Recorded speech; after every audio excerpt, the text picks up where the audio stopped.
Les raids israéliens sur Damas ont-ils changé la donne dans le conflit syrien? C'est la question que se posent tous les observateurs. Et malgré l'opacité de la situation, une chose est sûre, le conflit a débordé des frontières du pays. L'ingérence des uns et des autres s'est révélée au grand jour.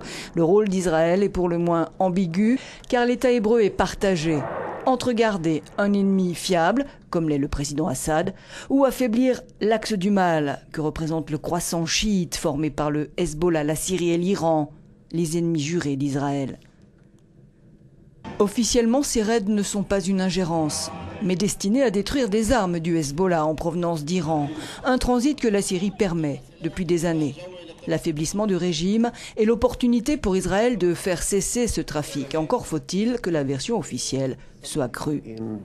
Si certains dans la région, en particulier en Syrie ou au Liban, voient dans ces attaques une intervention directe dans la guerre civile, ce serait un vrai problème pour Israël, s'inquiète cet analyste. Mais c'est bien ainsi que les alliés de la Syrie veulent voir les choses. Le leader du Hezbollah déclarait avant les raids que les vrais amis de la Syrie ne permettraient pas que le pays tombe aux mains de l'Amérique ou d'Israël. Et la réaction de l'Iran va dans le même sens. L'Iran est l'allié stratégique de la Syrie et peut envoyer des troupes en Syrie si Israël lance une opération militaire globale contre la Syrie. L'Iran en est capable, a prévenu ce gradé des gardes de la révolution. Le risque de régionalisation du conflit est donc bien présent dans les esprits désormais. À Ramallah, les banderoles déployées par ces activistes sont assez éloquentes.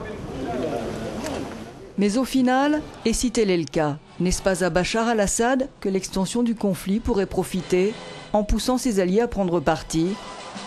L'intervention d'Israël a quoi qu'il en soit compliqué la donne, ajoutant encore aux déclarations de Carla Del Ponte sur l'utilisation par les rebelles de gaz sarin. Des propos nuancés ensuite par l'ONU, mais qui ont porté, d'autant que la présence de la nébuleuse islamiste dans les rangs de ses opposants serait de plus en plus évidente.